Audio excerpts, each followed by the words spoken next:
Staples has everything for school at great prices. So this year you won't go back to school. You'll be ready to move forward into art class. A 4-foot replica of the Statue of Liberty using elbow macaroni? With glue and art supplies from Staples. By tomorrow. Right now, 24-count Crayola crayons and Polly Pocket folders are just 50 cents each. Plus, select lunch and backpack sets are only $14.99. Staples, we're not going back. We're going forward to school. In-store only folder and crayon offers and 827, limit 30. Backpacks and 820.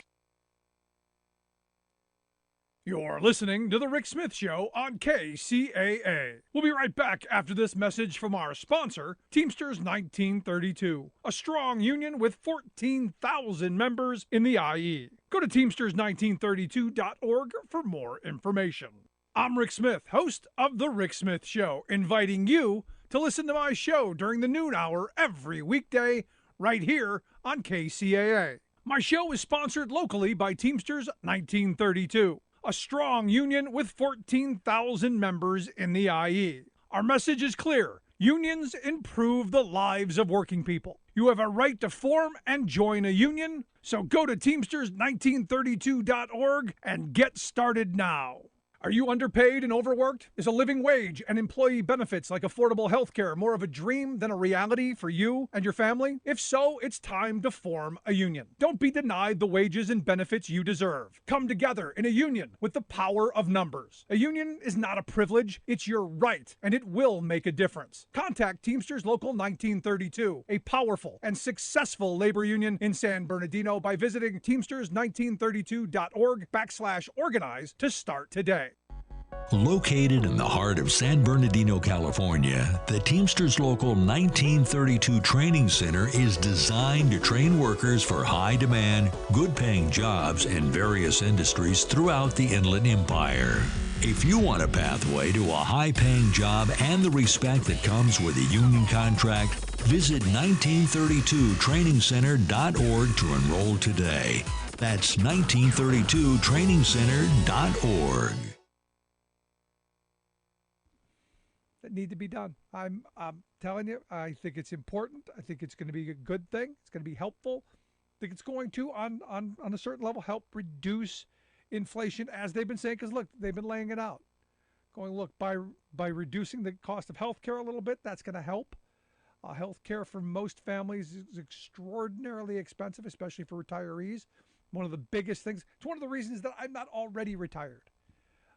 If we had health care, if we had national health care in this country, people like me and my age and a little bit older would all be leaving the workforce in droves to go do other things, which, again, the reason corporate America doesn't fight to get rid of their holding on to health care. It's that one thing that keeps people attached to the workforce. Again, something that we should be, because you talk to people down the line, want health care. Now, the part that I find interesting is making corporate America pay. Make them pay their share. We used to do that, back in the old days, back when our grandparents and our great-grandparents ruled the roost. Corporate America, they used to pay their share. And look, you could go, well, they paid more than their share. Well, that's kind of how that goes, especially when you benefit from all of the infrastructure that we have built, the education system, the workforce, the roads, the bridges, all of that stuff.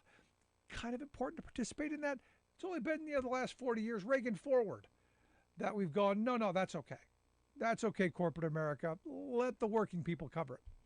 What I find interesting is we're going to begin to tax one of the things that I find despicable, and that's these stock buybacks. Now, remember what we're told.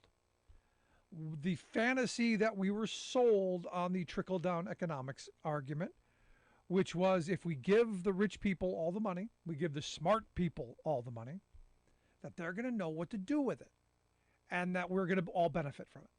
That it's going to trickle down, right? Like rivers of gold and honey, it's going to come trickling down on us, and it's going to be like heaven. It's going to be like nirvana. And this gold liquid, like manna from heaven, is going to rain down upon us. And it's going to be sweet, not salty like the stuff that we're getting leaked on now with. So we give them all this resource. We give them all this money and go, okay, go. Do the smart stuff that's going to help society. You're going to help create the jobs, the good union wage jobs with health care and with retirement security and safety. Go do that. And are they? No. No, they're buying back their shares. And what stock buybacks tell me is that they have no productive use for this money whatsoever. This is them admitting to us, yeah, we kind of lied. This is them admitting that we've got no productive use for this money in the economy, that there's nothing we can think of to do with this money that we used to get taxed on and that government used to use to fund roads and bridges and education and health care and go down the list and pay for our wars and all that stuff.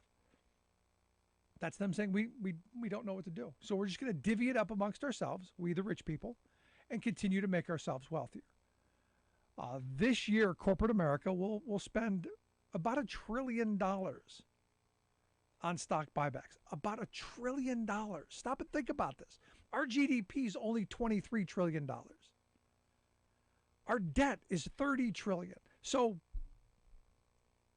corporate America is just divvying up amongst themselves, making themselves wealthier. Now, again, not putting this to productive use. About 5% of our GDP into their pockets. Now, what could that do to stave off inflation? What could that do to help workers earn better wages, hours, conditions, all of that? What could that do? A lot. But we're not going to do that because we've got such a screwed up tax code. And look, it's a victory that anything was done at all. A 1% tax on the stock buybacks is still something. 1% of $1 trillion is still a ton of money. Sorry, it's not. It's not enough. And it's something that we need to be working for in the next bill. Because think about it this way. Everyone was complaining about, and still complaining that, gas prices are too high, and they are. ExxonMobil, they're gonna buy back $30 billion in their stocks this year. Coming up soon. They've already bought some. ConocoPhillips, $15 billion. You go down the list. They're all buying that could be used to lower gas prices. But it's not. It's meant to make the wealthier wealthier because these companies are wildly wealthy. But Rick, this is capitalism. No, this is gouging. This is a system where they know that you have no choice. In a free market capitalist system, there's the ability to abstain. That's what a free market is. You have the ability to abstain from purchasing this stuff. Gas and energy, one of those things, in this day and age, sorry. Nobody's lighting their homes with candles and no one's, rubbing sticks together and nobody's, nobody's walking, 30 miles to work anymore. And they know this. And this is where you go, it was a huge accomplishment, but it wasn't what it should have been. It should have been much, much chunkier, much bigger.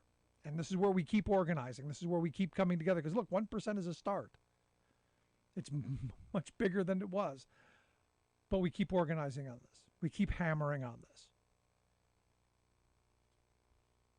Now, how did we get here? Well, Kirsten Sinema. Thank you very much. And someone called not too long ago and said, well, what did Kirsten Sinema get? Evidently, it's now being reported that she got $1 million worth of contributions from the folks in the private equity world. $1 million in campaign contributions. It's a nice little chunk of change. Going to help with the re-election campaign, maybe. Problem is $35 billion was saved by the private equity folks. And I started thinking about the return on investment there. How do I get that kind of return on investment? That's like invest $1, get 35 grand back. How do I get that? And this is the problem with our system right now, and with all the lobbyist money that goes in and all the campaign finance cash that keeps being funneled to these campaigns. I mean, our government's cheap. We're talking cheap dates here, folks.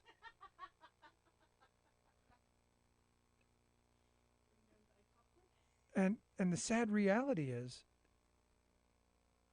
we end up footing the bill through higher energy costs, through lower opportunities for our kids, through an infrastructure that's, fortunately being somewhat fixed, but even as historic as the $1.2 trillion plan that Biden got pushed through and the Democrats got pushed through, still not enough, because the American Society of Civil Engineers is saying, about now we need about 4.8 trillion.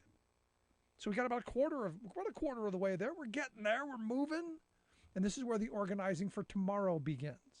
Take the victory today, big win, and begin organizing for tomorrow. Because look, Republicans have no plans here. There's nothing here from the Republican Party.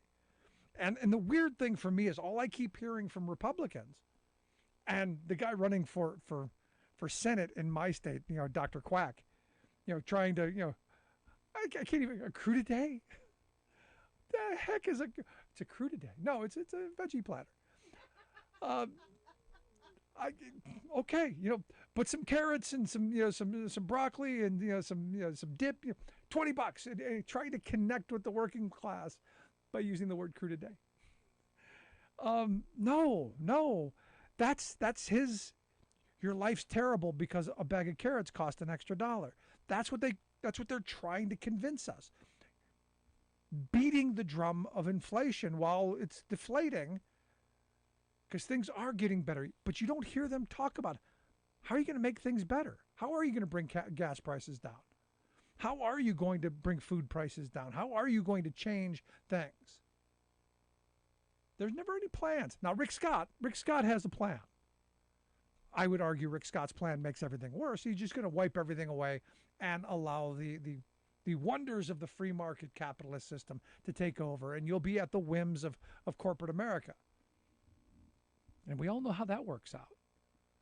The robber barons aren't as generous as corporate as government is, as we the people are. But all they keep bringing to us is vote for us because your life sucks. And it's those evil Democrats. When the reality is the only people getting things done right now are those evil Democrats. With no help, mind you, from our Republican friends. Because they have no plans. They have no ideas. They have no vision. When they had control, what did they do?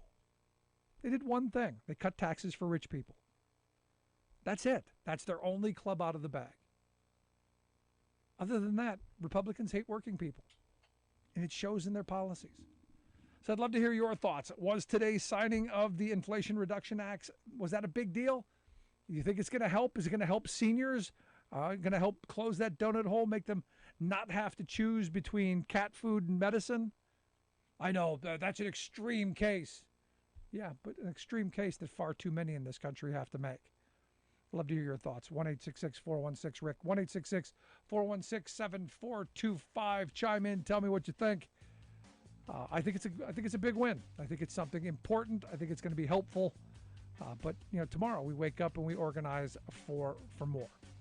Just my thoughts. Back after this.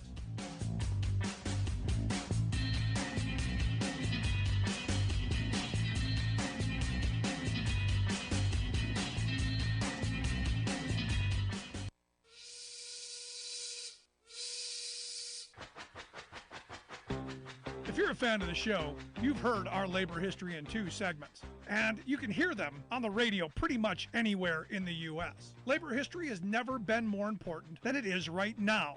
So here's what we'd like you to do.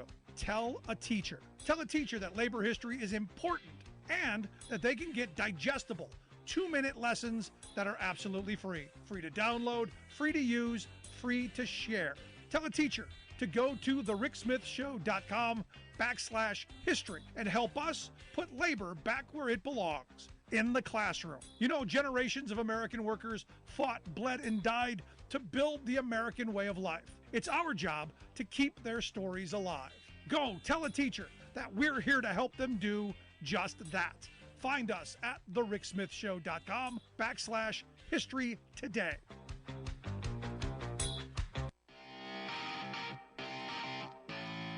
Welcome back to the Rick Smith Show. Now, here is Rick Smith.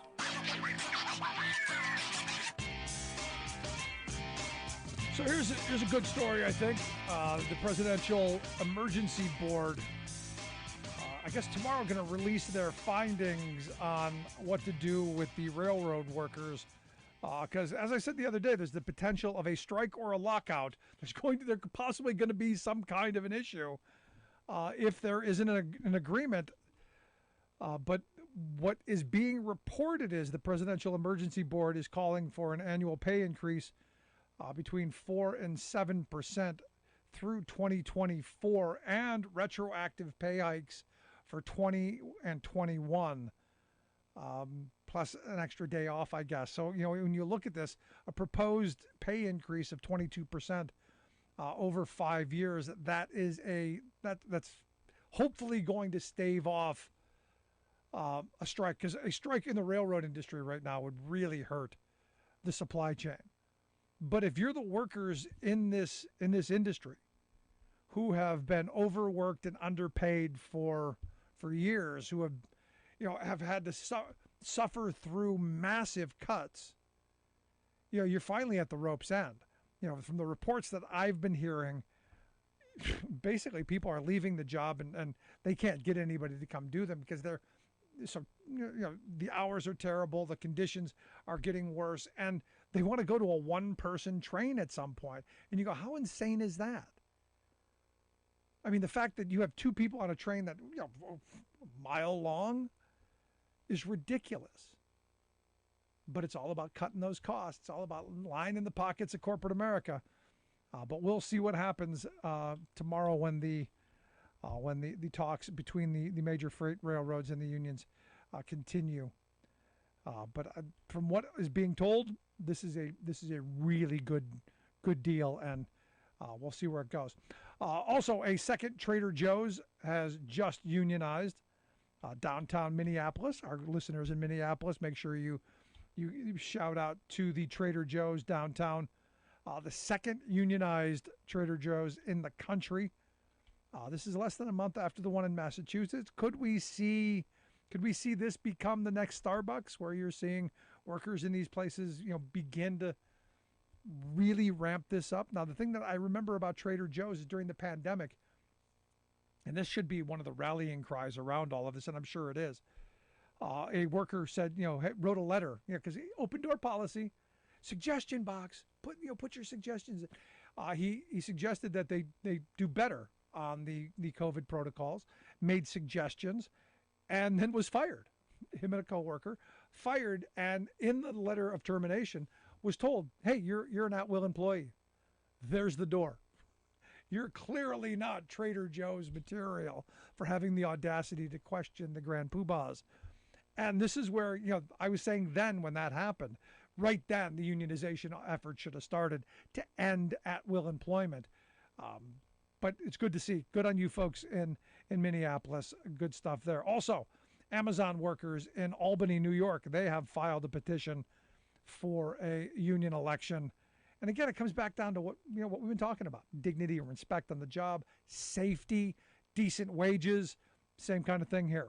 You've got these workers who have worked through the pandemic and treated horribly, and saying, we're gonna fight to make it better. Now, yesterday after I heard the news in San Bernardino of workers walking off of the Amazon air hub terminal, the air freight hub terminal, I had a couple of people go, well, they could just quit and go somewhere else. And that's the idiotic response to this situation. It's one of those things that always makes me angry, because it's defeatist. It's one of those things that say, we can't make things better. We just have to tolerate mistreatment. We just have to tolerate the kind of horrible conditions that we hear across the board at these Amazon facilities. It's defeatist in that we can't change things. And when I was doing organizing, I remember people going, yeah, it's bad here, but I'm only going to be here a couple of months, and then I don't care what happens. And then you'd see them a year or two later, and they're still there. And you go, you could have made things better. And why not make things better for the next person? But my problem becomes is we're heading into this moment where everyone's beginning to act the same. Where because you've got these behemoths like the Walmarts, like the Amazons, who are pulling down conditions, who are weighing down the ability to do better. People don't have a choice. You're in deplorable conditions and struggling to make ends meet, and there's no outlet. Well, go find a job somewhere else, but they're all the same. They're all reading from the same playbook. They've all got the same union busting consultants. They were all cut from the same corporate cloth that says profit over people. We need to squeeze every bit of productivity out of the individual. Every moment needs to be monitored. Every moment needs to be evaluated. Every moment needs to be documented. And then we need to do coaching so that you can do better. And look, I'm not against doing better. But when it's about micromanaging every second of your day in a way that basically is dehumanizing. And it's not just warehouse workers. It's not just factory workers on an assembly line. It's not just blue collar workers anymore. This kind of productivity fetish is making its way into every industry.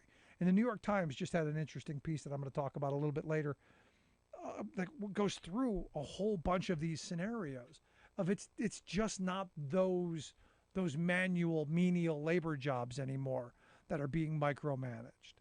It's not just those jobs that you can do the math on. You pick up 6 boxes and it takes you this long. Yeah, it's not those kind of jobs anymore. It's all of them.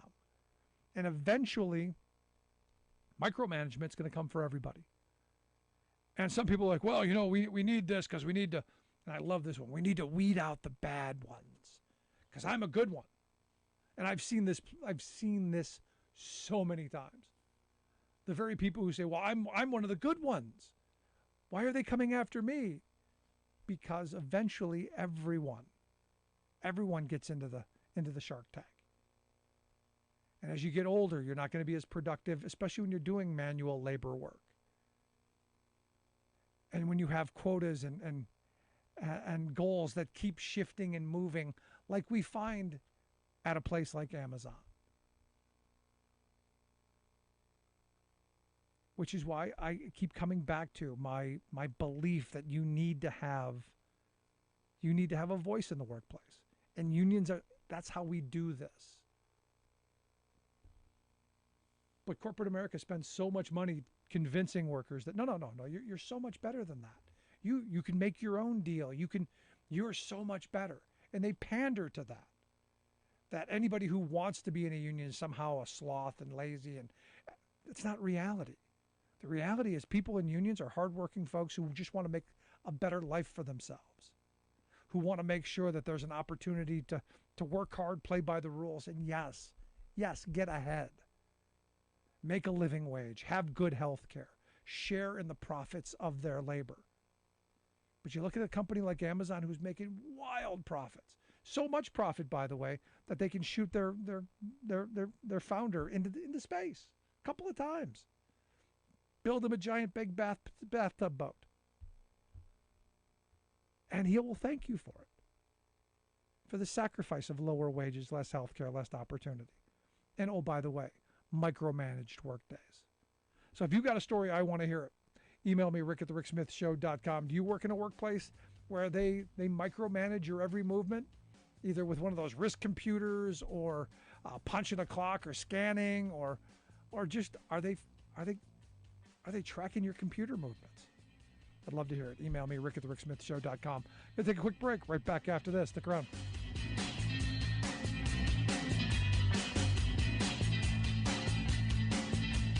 I'm Rick Smith, and this is Labor History in 2. On this day in labor history, the year was 2012. That was the day a release of flammable vapor led to a fire at the Chevron refinery in Richmond, California. A level 3 community warning system alert was issued for the cities of Richmond, San Paulo, and North Richmond. Toxic black smoke could be seen for miles while the fire burned for hours. 19 workers were nearly incinerated trying to escape the fire. More than 15,000 area residents sought medical treatment for chest pains, breathing problems, headaches, and sore throats. The Chemical Safety Board found that the release was caused by a leaking pipe that eventually ruptured. The pipe, made of carbon steel, suffered sulfidec corrosion. The Chemical Safety Board noted that for 40 years, the refinery industry had known that carbon steel corrodes at a much faster rate than higher chromium content steel pipe. The pipe in question had no shutoff valve to isolate the leak. In its final report, the Chemical Safety Board issued a number of findings. They found that Chevron knew of the corrosion but did nothing to prevent it. As well, Chevron not only failed to perform 100% component inspections, but it also rejected earlier recommendations to inspect and replace the pipe that would eventually fail. When it came to emergency response, Chevron failed to identify and communicate process controls or damage mechanisms in the incident command structure. They also had no leak response guidance or formal protocol to determine how to handle a process leak. The Chemical Safety Board found the safety culture lacking. Workers were reluctant to use their stop work authority and were often encouraged to continue operations despite hazardous conditions. The Chemical Safety Board issued a number of recommendations, including more stringent regulatory enforcement. Labor History in 2 brought to you by the Illinois Labor History Society and The Rick Smith Show. For more information, go to laborhistoryin2.com. Senator Joe Manchin, a one-man political steamroller in Washington, is a Democrat, except when he's not, which is most of the time. A multimillionaire West Virginia coal executive, he's the darling of fossil fuel and pipeline lobbyists and beloved by Republican opponents of progressive Democratic policies. Indeed, he's funded by Republican billionaires. But Washington lobbyists and billionaires are not the only source of personal political power that allows him to hold office and block little d Democratic policies that the American majority wants and needs. Back home, Joe has maintained tight authoritarian grip on West Virginia's Democratic Party structure, rigging the rules to put little Joes in each and every party position. In turn, this has long given Boss Manchin control over who gets to run as Democrats for down-ballot elected offices in the Mountain State. Until June 18, that is. That's when a statewide Democratic rebellion that had been organizing for 6 years elected its slate of over 50 candidates to oust the Manchinites on the party executive committee, replacing all but one of the top party officials with grassroots activists. It truly was a diverse, people-run victory. Selena Vickers, a social worker, was chief strategist, and Mike Pushkin, a cab driver, is now the party chair. Danielle Walker, now vice chair of the committee and the first person of color in state history to sit on the party's governing body, summed up the significance of this turnaround. There's a new beacon of light shining down on the government with people energized and ready to strategize with a return to the democratic process. This is Jim Hightower saying, to help bring this kind of progressive reform to your local or state Democratic Party, go to Our Revolution, the one national group working on this fundamental democratic change to the Democratic Party. OurRevolution.com.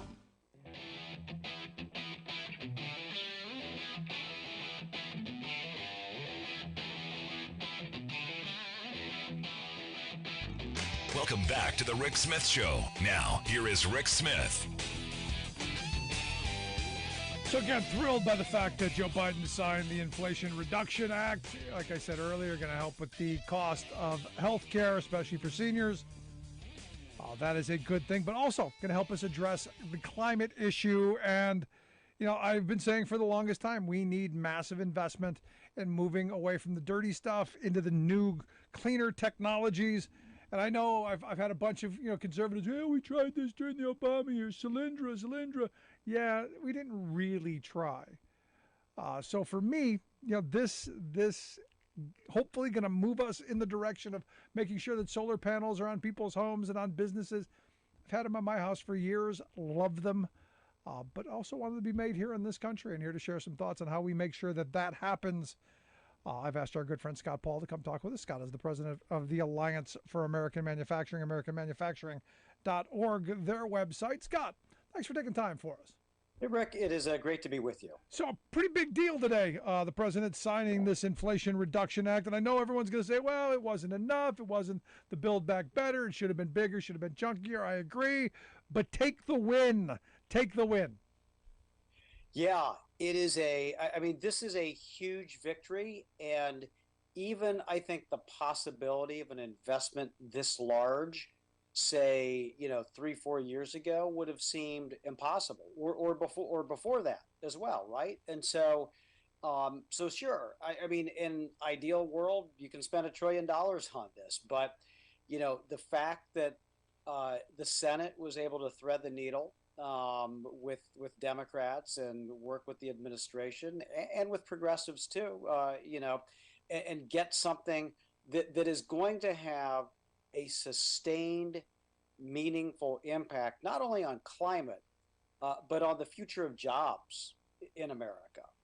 Because there's obviously mechanisms to create demand for renewable energy in the United States. But the open question, Rick, is where do we source the equipment from? Exactly. Where does that come from? Is it going to come from China? Is it going to come from Europe? Or is it going to be homegrown?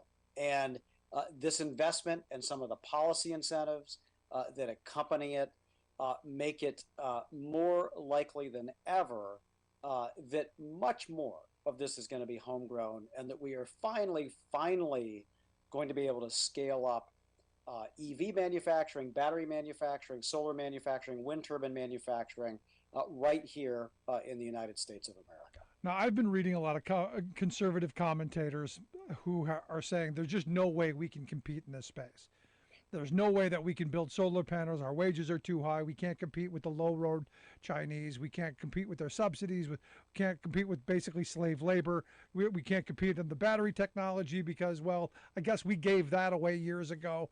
What do you say to that argument, that defeatist argument that, you know what, we just can't compete. Our costs are too high. We got too many regulations, those job-killing regulations, Scott. We just can't do it. Sorry, man.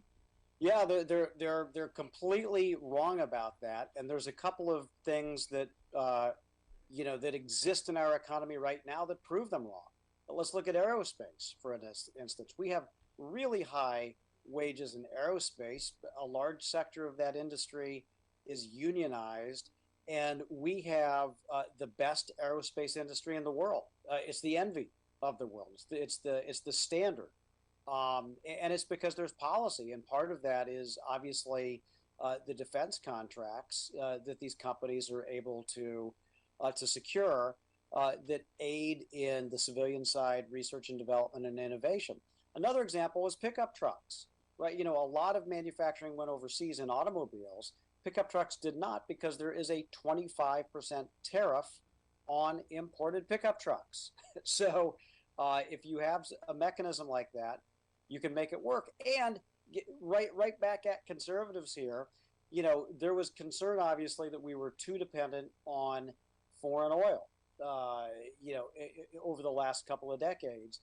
And so conservatives put into place a policy of subsidies for the oil and gas industry and fracking, and that put aside your opinion about it, but it unquestionably scaled up in the United States to a remarkable degree. And again, this is an industry that pays better than average wages compared to anywhere around the world. So the idea that we can't do that in renewables is just a folly. It's a canard, and conservatives, I think, are just upset because first of all, we're going to see this shift, and second of all, I think it's going to be very, very successful. No, I hope so, because here's my problem is we're going to have this investment. We're going to be moving down this road, and we've seen this movie before. When I was a kid growing up, I remember Jimmy Carter put solar panels on the White House. I remember being super excited about the fact that really we're going to take the energy from the sun and we're going to be able to do stuff. That's fabulous. It's amazing. Jetson kind of stuff. And then Reagan came in, first thing, rip it off. And, here we are all these years later, still on the dirty stuff. I fear, we're right back there. We're beginning, we're moving. going to start, and then the next wave comes in, and we don't touch this again for another couple of decades. Yeah, that is obviously a concern. Okay, and there's no question about it. And there's too many kind of naysayers and climate deniers and others who don't believe in this path for whatever reason. Okay, but I also think that when there is a broader take up among consumers of things like the Ford F-150 Lightning electric pickup truck made in America, that I think will become ubiquitous across country roads in red states as well. They'll like not paying for any gasoline. I think that's going to be that's going to be pretty handy. And put the solar panels on the roof. Your energy bills go down. I think there's a lot of consumers that are going to like that. And along with it, Rick, the manufacturers that are locating. I mean, you're seeing, solar manufacturers located in Georgia. You'll have semiconductor manufacturers locate in Texas. You're going to have an electric vehicle supply chain all up and down the industrial heartland from Michigan, Ohio, and Indiana, all on down to Texas, Louisiana, Alabama, Georgia. And so I do think that changes the political dynamics quite a bit, even if they may have disagreed with the philosophy or this legislation at one time. Well, we'll see. I'm hopeful. Like I said, today, the signing of the bill gives me some hope that we're moving in the right direction. We wish we'd have done it sooner, especially given the fact that most of this technology is stuff that was developed here. Yeah. And that we ended up giving away. I mean, the advantage that we had years ago of developing this technology and then allowing the Chinese to either retro-engineer it or just we flat out gave it to them or they stole it. We're behind in this game at this moment. And I find that to be really troubling given the fact that we were at one point, had we the vision and the foresight and the investment so far ahead, now we're playing catch up. Yeah. We're certainly playing catch up, and we're playing a dangerous game as well because we have, in some cases, countries like China are essentially the single source for a lot of this stuff, and that's dangerous. I mean, it's dangerous to have a single source for a lot of different reasons. It's even more dangerous to have a single source that may have geopolitical goals that are not aligned with our own. Yeah, right? Hello, pandemic. The pandemic's calling to remind us of how bad our supply chain's been broken because our manufacturing is overseas. Yeah, that's exactly right. And so I think there's a realization, certainly among this administration, and I will say even among some conservatives, that like having Uyghur enslaved people make polysilicon for solar panels that are going to the United States is not good for a number of moral, ethical, economic, lots of different reasons, okay? And I think the same thing for some of these minerals that go into our batteries, like lithium-ion batteries. And so I do think there's a deeper appreciation for that. But you're right. I mean, the problem is, and I'm not going to blame conservatives as much as I am going to blame like big businesses here.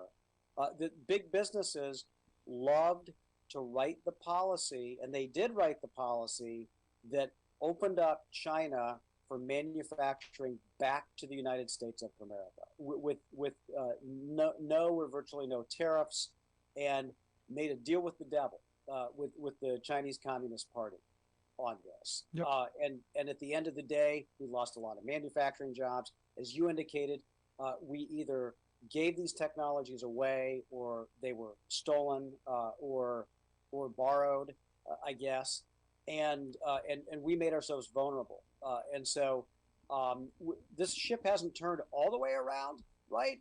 Because we still have a lot of vulnerabilities, but I think there's greater awareness than ever.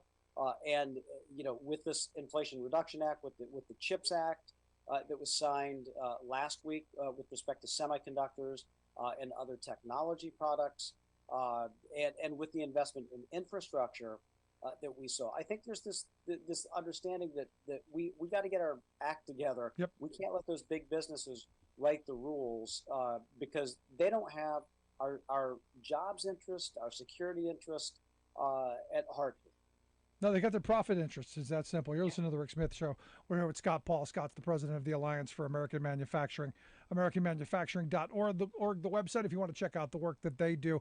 I want to change gears a little bit. I know you were at the Steelworkers Convention last week. And I'm sure the CHIPS Act came up because that means jobs and manufacturing. I'm sure, all of, this Inflation Reduction Act was probably something that came up because, again, it's going to mean jobs in a lot of places. Curious how things play out there at the convention. Yeah, it's it's good. Like I'm trying to, it's a good test market, Rick, because there are working people from all over the country in manufacturing there. And vastly different backgrounds, right? So some are from rural areas, some are from smaller cities, some are from the South, some are from demographics that are, I think, frequently associated with Trump voters, right? And so it's interesting to see what folks were saying. And here's the interesting thing: in virtually every case, their factories were hiring all over the country, and that's obviously a good thing. And in places where they had profit sharing checks or other things like that, they were pretty good, right? Because manufacturing has been scaling up. In fact, we've added 600,000 plus manufacturing jobs since the beginning of the Biden administration, which is the most going back to 1990 for a period like that. Yeah, but I thought everything was horrible. I thought the sky was falling and the economy was collapsing, and we were in recession, and Joe Biden did that, and I thought it was horrible. In fact, I just heard earlier, a crude a day is $20. To get vegetables for a crude a day, carrots and broccoli, $20. Right. Well, look, I'm not going to say that inflation was not a concern, right? And clearly, when they're bargaining, they're thinking about getting wage increases that are going to offset some of that inflation, which is coming down, of course, right? And so, but I also think, and they had, they heard from Labor Secretary Walsh, they heard from Trade Ambassador Catherine Tai, they had a video recording from the president. The vice president went to Las Vegas to speak to the steelworkers, and there was a very pro-worker, pro-union message across the board. And the fact that a trade ambassador came to the steelworkers and basically said, we've got your backs, right? We're going to do trade enforcement. You're always going to have a seat at the table. Candidly, that's never been the case, even in a Democratic administration. It's about time. Before. So yeah, that was super, super encouraging, Rick. No, it's about time, and that's why I'm thrilled with this administration, and I think doing a great job to this moment. And this Inflation Reduction Act going to be helpful. Again, wasn't big enough. I thought it should have been more, but that's why tomorrow we wake up and we organize for the future. It is that simple. I wanted to get your thoughts also. Tim Ryan, I love Tim Ryan in Ohio. Hope he wins. But he's talking about pushing the idea of Made in America on the solar front. This is a step in addition to that Inflation Reduction Act, where the public purchases could make a big difference in scaling up solar manufacturing. And so right now, the U.S. government buys solar power, and oftentimes that's not done directly. That's done through contracts, right, or through through third parties. And in those, there's not a Buy America requirement right now. When it's purchased directly, there will be. But Tim Ryan saying, wait. Even if it's a contractor, that solar energy should be procured with panels that are made in the United States. And so we strongly support that effort. I know Tim Ryan, in Ohio, there's a major solar manufacturer in Toledo, one of the few in the United States. But there's others around the country as well. And so I think it would be a big step to do this. And I think it's the right signal for the administration to send that they're serious about scaling up solar panel production in the U.S. And the larger you make the scale, the prices come down. That's your supply and demand thing. Exactly right. That's how that works. But Scott, I appreciate the time, the information. As always, great stuff. Keep up the great work. You bet, Rick. Thanks for having me on. Appreciate it. Anytime. Our good friend Scott Paul, president of the Alliance for American Manufacturing. Make sure you check out the work that they do, AmericanManufacturing.org. Going to take a quick break. Back with your thoughts. 1-866-416-RICK. 1-866-416-7425. This is The Rick Smith Show.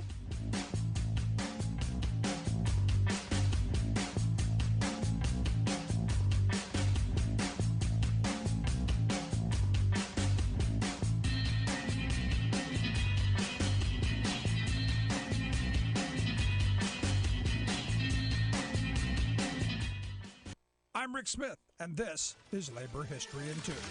On this day in labor history, the year was 1937. That was the day that the U.S. Congress passed the National Apprenticeship Act. It was also known as the Fitzgerald Act. The purpose of the act was to, quote, formulate and promote the furtherance of labor standards necessary to safeguard the welfare of apprentices. Apprentices are workers learning a skill set. They are typically paid less than skilled workers or journeymen during the course of their training. Apprenticeship programs are especially found in the building trades, where learning skills like plumbing or electrical work might take years of dedicated training. But before the protections of the 1937 Act, there was no national standard governing apprenticeship programs in the United States. This led some apprentices to be exploited. In 1911, Wisconsin became the first state to pass legislation to structure the apprentice system. In the 1920s, multiple labor unions advocated for national apprentice standards to promote fairness and safety for workers. Recognizing the need for national apprentice guidelines, President Franklin Delano Roosevelt commissioned a committee to study the issue.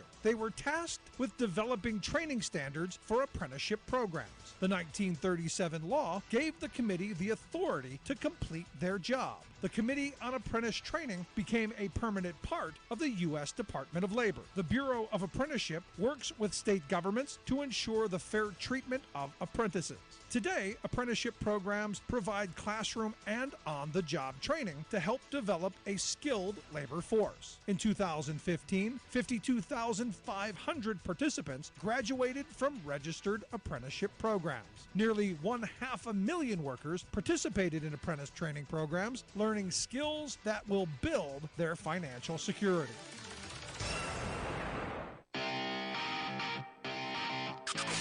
You're listening to The Rick Smith Show, where working people come to talk. 1-866-416-RICK, 1-866-416-7425. Let's go to the phones. We got CJ from Madison on line one. CJ, how are you today? I am good. Thanks again for taking my call, Rick. Sure, what's on your mind, buddy? You know, companies pass their costs on to their customers. And the Congressional Budget Office scored this thing, and they said it's going to do nothing to fight inflation, at least for a number of years. And there was a senator, I believe his name, from Idaho, Mike Crapo, tried to get an amendment to this bill, this disaster bill that is going to raise taxes. He tried to raise taxes on corporate America. You're right. Yeah, you're right. On those stock buybacks that are so wonderful and that we love so much. Go ahead. Well, he tried, Crapo tried to get an amendment that would exempt people that made less than $400,000 from being targeted by the IRS. You know which party fought that and blew that down? The Democrats. Guaranteed business owners are terrified. They're going to get attacked by the new $87,000. Don't cheat on your taxes. Here's the fun part in this. Don't cheat on your taxes. How hard is that? Don't break the law, CJ. Don't break the law. What? You don't think we could use that other $8 billion? CJ, how hard is it to not break the law? I know you guys on the right, seem to be okay with breaking the law these days. Don't break the law. How hard is that? Who's saying break the law? Rick, I'm not saying you're the one who seems to be so afraid that there are going to be people who are going to be checking out your tax return. Don't break the law. Have you ever been audited? No, because I pay my taxes, CJ. That doesn't have a thing to do with it. How many employees do you have, Rick? I got one, me. Yeah, there you go.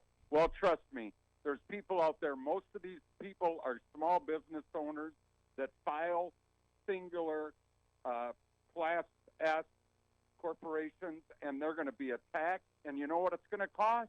The CBO said it's going to cost jobs.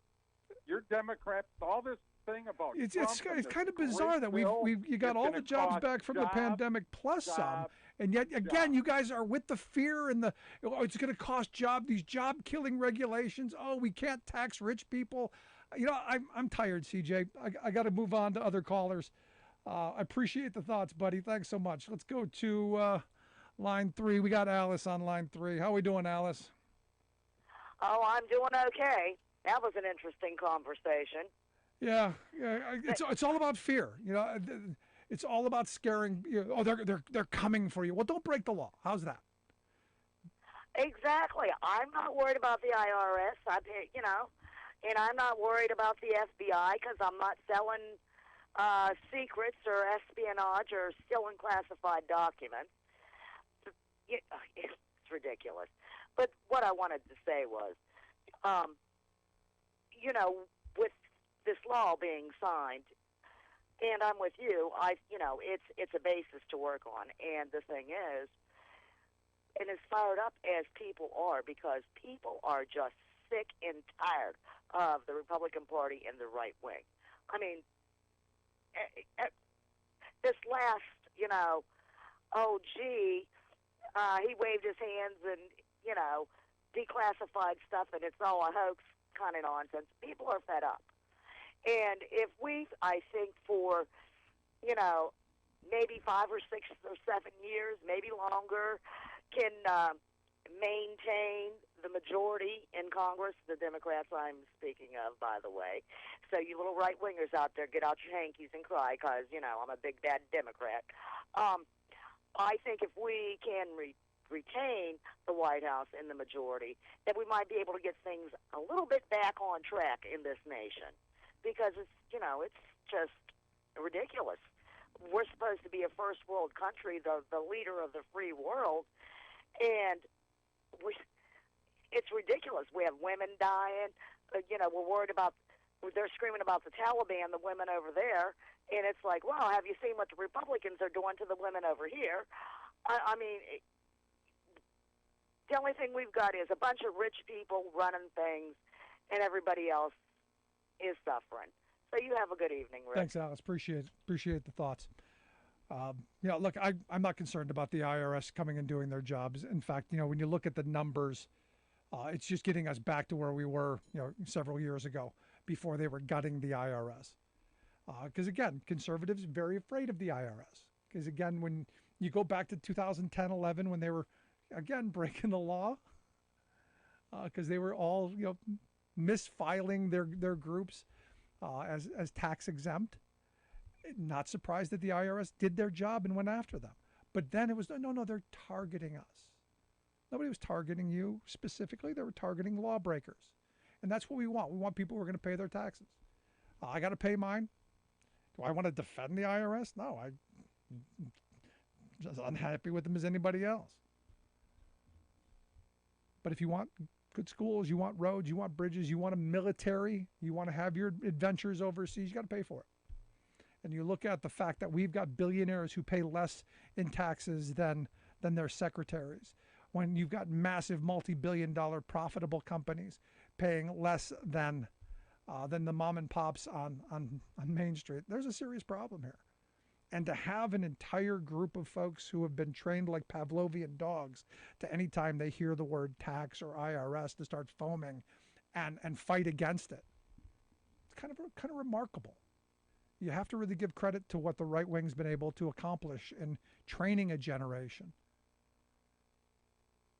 to react instead of thinking about what's going on.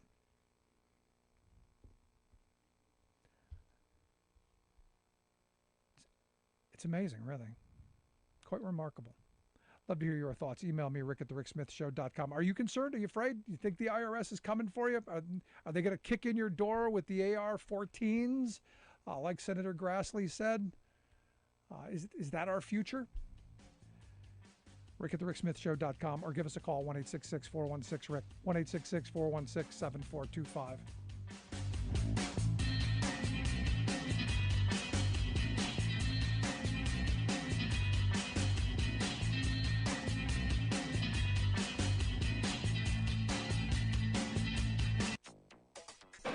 On this vote, the yeas are 220, the nays are 207. The motion is adopted.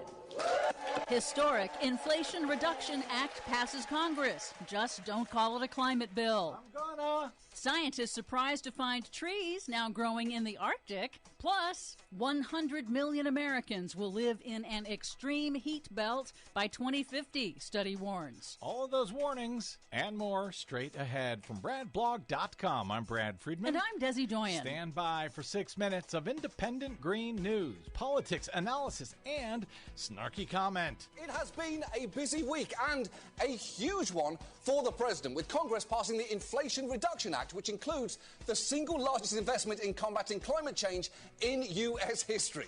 In any other week, that would have completely dominated the headlines, but not this one. Well, it's still dominating our headlines. This is the Green News Report. Okay, Desi Doyen, this headline from Fox News of all places, quote, Dodge announces last call for V8-powered muscle cars before they go electric. The times they are a-changin'. Sad.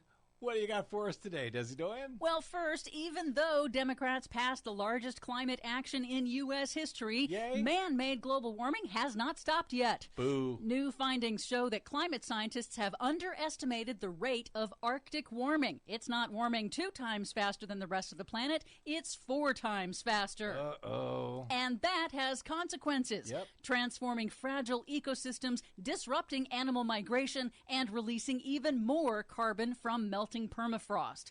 Plus, Arctic warming is increasingly linked to changes in the jet stream that cause extreme weather systems to stall in place. Joe Biden can't sign that bill soon enough. And researchers publishing in the journal Nature say that they were surprised to find spruce trees growing in the Arctic tundra for the first time, hundreds of miles farther north than their normal range, a century earlier than climate scientists had predicted. Oops. In the lower 48 states, a new study warns that by 2050, about 1/3 of the U.S. population will live in an extreme heat belt, where the heat index is projected to hit 125 degrees Fahrenheit at least one day a year. 125 degrees Fahrenheit? That's the heat index, which combines temperature and humidity to arrive at how hot it feels outside. Oh, well, that's not that bad. Huge swaths of the country will fall into this extreme heat belt, particularly the Southeast and the Midwest. Right now, only 50 U.S. counties are expected to reach a heat index of 125 degrees at least once a year,